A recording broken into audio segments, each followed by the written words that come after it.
Alors vous étiez en déplacement de campagne, vous aussi, hein, ce week-end, vendredi et samedi dans le Gard. Vous êtes notamment allé au rassemblement de l'USDIFRA, donc les Pieds Noirs, 50 ans après la guerre d'Algérie. Vous avez été bien accueillis d'ailleurs. Qu'est-ce que vous leur avez dit? Oh, je n'avais pas grand-chose à leur dire qu'ils ne sachent déjà, sinon de commémorer l'horrible malheur qu'a été pour eux et pour nous tous l'abandon de l'Algérie française. Nous sommes aujourd'hui d'ailleurs le 26 mars. Il y a 50 ans aujourd'hui qu'une manifestation pacifique dans la rue de l'Isly à Alger a été délibérément mitraillée par une unité de l'armée française composée de soldats musulmans volontairement choisis à la place d'une unité de CRS qui était prévue pour ce genre de manifestation.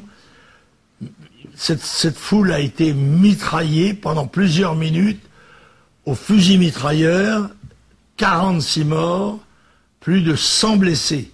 C'était un acte politique délibéré, un crime délibéré du gouvernement français pour marquer la rupture avec l'Algérie française, rupture qui allait se traduire après le cessez-le-feu du 19 mars par le massacre des harkis, soldats français ayant porté les armes de la France, que l'on avait préalablement désarmés pour qu'ils ne puissent pas se défendre et que l'on a livrés, en quelque sorte on peut dire, pieds et poings liés à leurs ennemis. Plus de 150 000 d'entre eux ont été massacrés. Un épisode particulièrement scandaleux.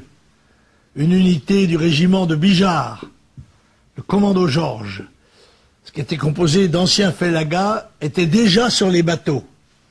Quant à la demande des félagas, on les a fait descendre sur le quai, où ils ont été devant l'armée française, l'arme au pied, énucléés, égorgés, massacrés, brûlés.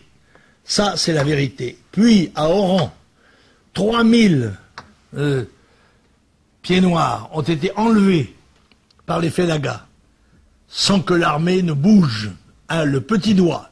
Un seul officier, un capitaine musulman avec son unité, a été libéré des civils français qui se trouvaient prisonniers dans un stade. Pour le reste, c'est un crime contre l'humanité, une salissure indélébile sur notre drapeau. Ça, c'est la vérité, il y a 50 ans.